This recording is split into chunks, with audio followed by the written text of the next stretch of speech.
Election commission ने SIR Rahul बोला है कि सभी संवैधानिक जो राजनीतिक पार्टियां हैं सबके लिए इलेक्शन कमीशन का सेम काम है, सेम रोल पर, कोई डिस्क्रिमिनेशन नहीं है।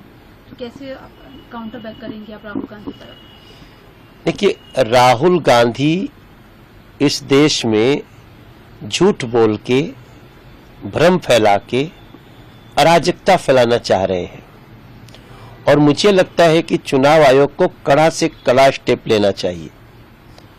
ये बड़प्पन है चुनाव आयोग का कि वो प्रेस कॉन्फ्रेंस करके समझा रहे हैं, लेकिन भारतीय जनता पार्टी को तो ऐतराज नहीं है,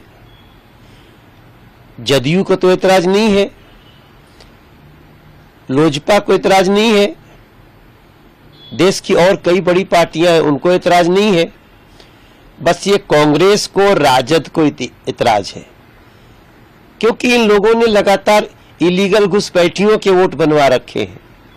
अब इलीगल घुसपैठिए को वोट कराने के लिए अगर जिद कर रहे हैं राहुल गांधी या तेजस्वी यादव, तो मैं समझता हूं पूरा बिहार इनका विरोध करेगा।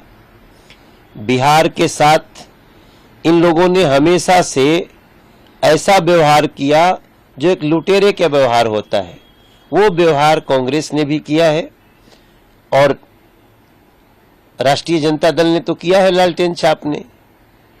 तो अब इन लोगों को जिस तरह से भ्रम फैला रहे हैं, पहले तो बिहार इस भ्रम में नहीं आने वाला है और चुनाव आयोग भले प्रेस कॉन्फ्रेंस करके समझा ले, लेकिन चुनाव आयोग के पास वो ताकत है जिसे लोकतंत्र का चुनावी विधान में हम सब एक आचार संहिता का पालन करते हैं।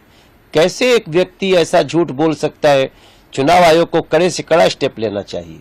अगर वो साक्ष्य नहीं देते हैं जो बोल रहे हैं तो उनके ऊपर कड़ी कार्रवाई होनी चाहिए, उनकी सदस्यता रद्द होनी चाहिए।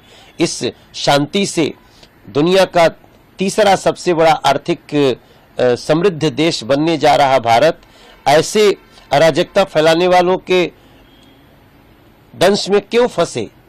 ये बिहार का बच्चा बच्चा पूछ रहा है, देश का बच्चा बच्चा पूछ रहा है। इसी पर इलेक्शन कमीशन ने बोला है कि माफी मांगे, उनके पास तीसरा कोई ऑप्शन नहीं है, नहीं तो माना जाएगा कि चुनाव आयोग पर तमाम जो आरोप थे वो बेबुनियाद है उनके। ये बहुत अच्छा स्टेप है। हलफनामा मांगना ही चाहिए। और माफी क्या होती है? माफी उससे मंगवाई जाती है जो जिससे त्रुटि बस कुछ हो जाए, जो साजिश बस देश की संवैधानिक संस्थाओं को कमजोर करने में लगा हुआ है, उसका हलफनामा लिया जाए। अगर वो साक्ष्य के साथ नहीं देते हैं तो निश्चित रूप से उन पर कार्रवाई हो, और अगर वो साक्ष्य ऐसा देते हैं तो उसका सुधार हो।